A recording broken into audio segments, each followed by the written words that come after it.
It was good. What's good, man? It's your man Bobby Banks. Heading down to the Ross Barnett Reservoir right now, man.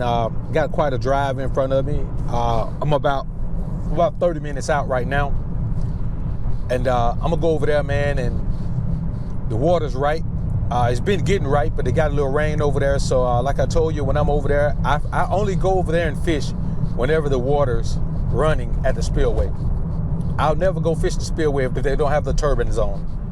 So I'm gonna head on over there and see if I can get something to come out of there. I talked to my buddy Jamaican, and Jamaican was telling me that they were over there and said they were pretty much knocking them out of the box. He told me one day, man, that he was over there fishing with that crappie magnet I tell you guys about. If you haven't tried that red and chartreuse crappie magnet, you should go ahead and try that, man. It's one of the most amazing lures I've seen. When the fish are in the pocket, you're fishing, man, you can limit out in 20 minutes. You know, I've been over there. I haven't limited out in 20 minutes. I've limited out in an hour and a half, and I'm talking about culling hand-sized fish. I didn't even keep hand-sized fish. I've limited in better than hand-sized fish with a few slabs mixed in about an hour and a half. Now, I've caught 17 in like 20 minutes. You know, I caught 17, man, where I got a bite every cast. I broke off one time. And other than that, man, I got a bite every cast. I missed a couple, but, you know, I'm saying it was on like that, then it just cut off. Once it shuts off, I just leave. But I'm going to head over here, man. Overcast day, kind of gloomy outside. It's been raining. Still got a little light. Not really a drizzle, but a little mist in the air right now. And I'm going to go over here and see what's going on, man. It's Saturday morning. So these guys are probably already over there at 7:30 a.m. Central Standard Time. And when I go over there this time of morning, man, those guys normally be down there at 7. So I may be able to get a good, decent spot in some slack water, but we'll see. If not, I won't even put my line in. I won't waste time fishing in a spot where I know the fish aren't. Now, the one thing about fishing a spillway is you never know when they're going to turn the water pressure up or down. You never know when they're going to turn one of the jets off or turn one of the jets down or turn another jet on. And suddenly, whenever they manipulate those jets, those turbines, where that water is coming through that spillway, the water changes. You know, the stagnant water changes. And so guys could be killing them in one instant for an hour, and then they change the jets and then the water changes. And then guys who weren't catching anything are suddenly killing them in their spot now. So I'll see how the water looks, man. And, you know, we'll go from there. All right, now got one on there, man. Didn't have time to get the camera on before I set the hook. That current, you can't really tell it by looking at the water, but it's really strong under that surface. So every fish is gonna look like I got a monster on there, and I'm also fishing with a really light rod and 4-pound Mr. Crappie test line, 4-pound test Mr. Crappie, and that's not a bad little fish. It's a good one. Any fish is a good fish when you're fishing from the bank, man. Just to be honest with you. So as you can see, man, I got this chartreuse and pink crappie magnet. You know, that's pretty much all I fish with. So I got a chartreuse and pink on bottom. I've got a red and chartreuse on top, and I'm fishing with a 1/16 jig head on top and a 1/32 jig head on bottom. I normally just fish with 2 1/32 jig heads, but in this water with the current moving, that extra 1/16 of an ounce really helps. As you can see, my retrieve isn't really that slow. It's slow enough. There we go. Got another fish there. Feels be about the same size. I'm telling you, there's nothing like that thump, man. You feel that thump, and it's just an amazing thing, man.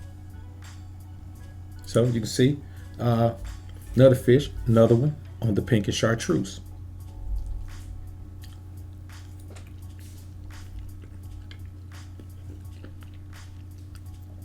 Now, if I can find that pink and white, and fish the pink and white with the pink and chartreuse at the same time, pre-spawn it's gonna be vainglorious. So that's 2 fish. As you can see, pretty much got the body of water to ourselves. There may be a couple of guys on further down from me, but right here where I am. Now I want you to see the type of days you can have if you're out there at the right time. Now nobody else is over here fishing because they don't think the fish are over in here.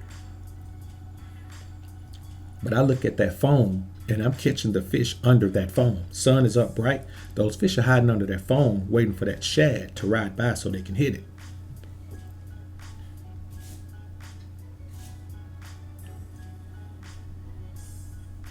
All right. Now, this isn't every cast action, but it's pretty close. It's pretty close.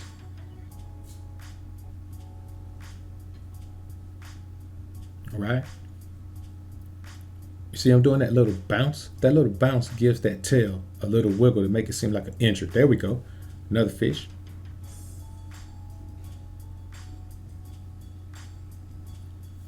That one might be a little bit better fish. Feels like a little bit better fish. When I feel that, I got to make sure my camera's on, man, when I feel that little bit better fish. Not much better, but it's a little bit better. A little bit better fish there.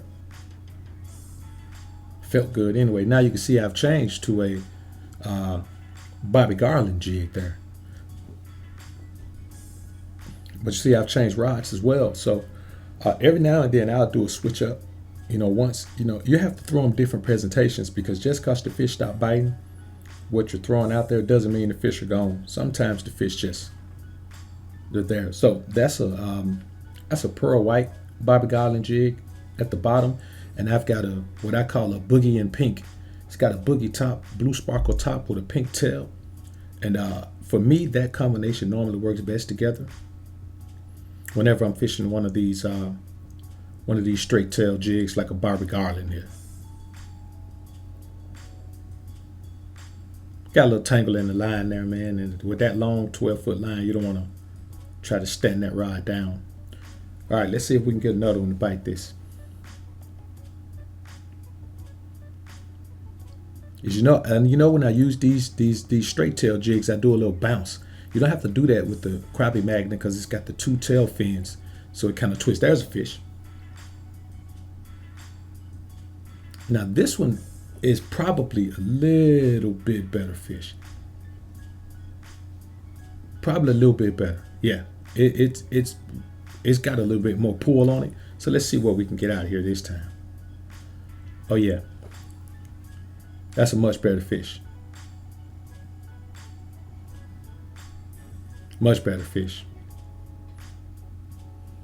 See how I drug him up on the bank instead of trying to lift him up out of there? I'm fishing with 4-pound test line. I'm not doing much lifting with 4-pound tests at all. That's a great fish. That's a nice crappie. I want y'all to see this fish.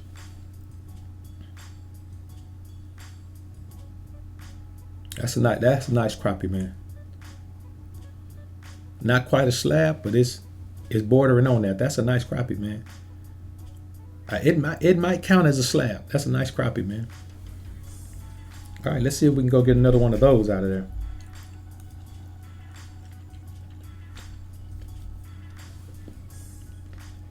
Some days we catch and release. Some days we keep a few. For the most part, the most time we fish, we catch and release, because we can always go catch some if we want to eat some. All right, man, I'm kind of late on the trigger with this one. But you see it coming in, though. Had the camera off, man. Been a while since I got a bite, so.